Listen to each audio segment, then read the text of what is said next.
Hello and welcome to episode 9 of How to Be Good at Call of Duty 4. Sorry it's taken so long, but contrary to popular belief, I do have a life. A life that consists of playing Call of Duty 4 and pretending to do my homework, but a life nonetheless. In previous episodes, I have discussed primary weapons and their attachments. Today, I will talk about the two types of secondary weapons in Call of Duty 4. First off, you have your pistol, unless you have overkill, in which case you don't. Whenever you run out of ammo in your main weapon, it's usually best to hide for a second and reload. But if you're surrounded by enemies, or are completely out of ammo, switching to your pistol can be a lifesaver. At first, you start out with the M9 and the USP, and these are relatively weak. They also have an optional silencer attachment, so you might consider them if you find yourself behind enemy lines without your silent class. After a while, you unlock the M19, which is basically the same, it just looks cooler. Finally, at level 43, you get the Desert Eagle, or the Deagle as it's more commonly known. Since its appearance in Counter-Strike, the Deagle has held the title of Most Powerful Pistol, and it still firmly holds this title many years later. The Deagle is a 1 to 3 hit kill, but it only has a 7 bullet clip. Also, like the other pistols, it's semi-automatic, which means that it only will shoot as fast as you can press the button. While it doesn't have a silencer, and sounds about as loud as a sniper rifle, I would still recommend the use of this pistol. In fact, despite its difficult sights, the Deagle is commonly used as a long-range weapon. It's not uncommon for people to be randomly Deagle sniped from across a map. Another great thing about the Deagle is that at level 55 it can be turned gold, telling the world that you're a higher rank than it. But being the man with the golden gun does not make you invincible. In fact, it does nothing at all. And this goes for all the gold weapons.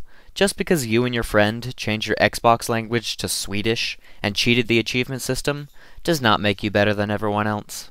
Okay, rant over. Back to the main topic. The Deagle comes with its own abuse name. Like P90 whores or NoobTubers, Deagle whores wear their title proudly. But as great as the Deagle is, remember, it's a secondary weapon. So don't go on full Deagle whore mode, binding shoot to the scroll wheel, and going to the ends of the earth to exploit this gun's awesome power.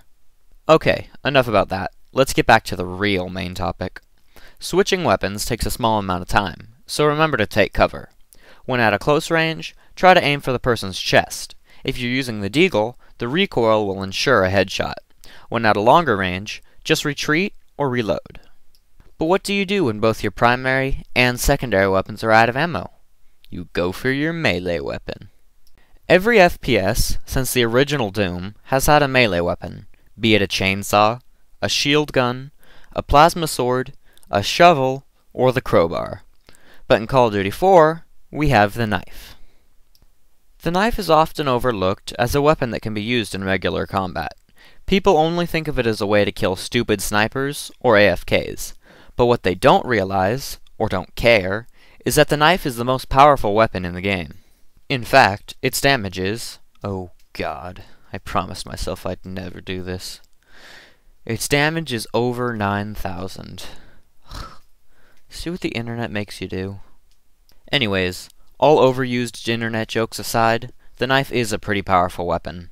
It's a one-hit kill, no matter what game type. It has no bullets to reload, no recoil to adjust for. It's relatively silent, both on the radar and sound-wise, and it even has a Halo-esque lock-on feature.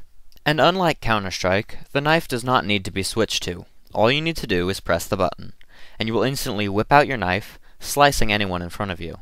So that means if you bump into someone at close quarters, you can just stab them, instead of backpedaling wildly trying to get a headshot.